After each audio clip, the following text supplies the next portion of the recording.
Today I want to talk to you about generosity. Let's first look at the meaning of generosity and its definition in Islam. Generosity. It means the one who does not spare his money, possessions, and always shares everything. Human beings need many necessities in order to live and continue their life, like food, water, and shelter. We work for these necessities and earn money. Some people get paid very well for their work, while others earn below living standards. Many religions command sharing. Almighty Allah has sent down many verses about it. In many verses of the Quran, it praises sharing and announces good news to those who share their wealth and belongings.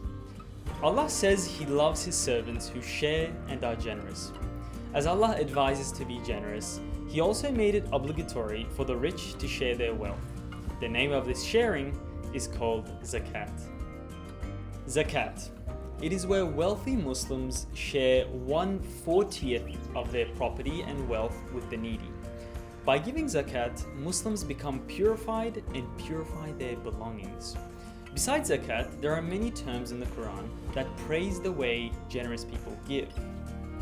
There are many concepts related to helping, offering, and sharing in the Quran. Ihsan, which means giving in the best way and doing good, as if Allah is always watching us.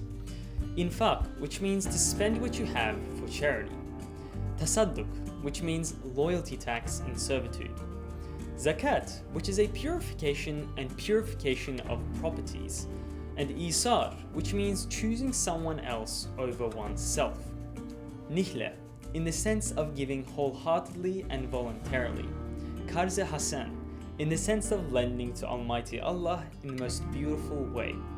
Many concepts such as these take place in the Quran. So what should the amount of generosity be? The Quran also guides us in this regard. In an ayah from Surah Isra, it says, "Do not keep your hand bound to your neck, nor stretch it without any restraint, or else you will be left sitting reproached and denuded." Islam forbids extravagance. We shouldn't completely let everything go, but we should also not be completely stingy with our money and possessions. Because people's spouses and children are also entitled to that money. A person cannot unconsciously distribute the sustenance of individuals they are responsible for. Our Prophet made one of the most beautiful definitions of generosity. Aisha radiallahu anha told us the following words of the Prophet regarding generosity. Our Master, the Prophet, says, "Generosity is a tree whose branches extend from heaven to earth. It takes those who hold its branches to heaven." Generosity is closeness to God, closeness to people, closeness to heaven, and far from hell. Stinginess is far from God, far from people, far from paradise, but closer to hell. Our Prophet expresses the place of the generous in the sight of Allah with these words: "The ignorant, generous person is more beloved to Allah than the stingy scholar." The hardest thing in the world is to give. Because we work for that property, we waste time and get tired, and sometimes we give it to people we don't even know. That's why this action weighs heavily on us. But this world is temporary, and all our actions are for the hereafter, where we will stay forever. That's why we have to get used to giving, because one day we will give our most precious possession, our life. Those who are not used to giving will struggle to give up their life.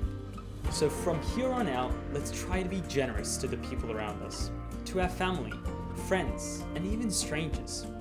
A generous person waits to meet his Lord, because Allah is generous and loves people who are generous.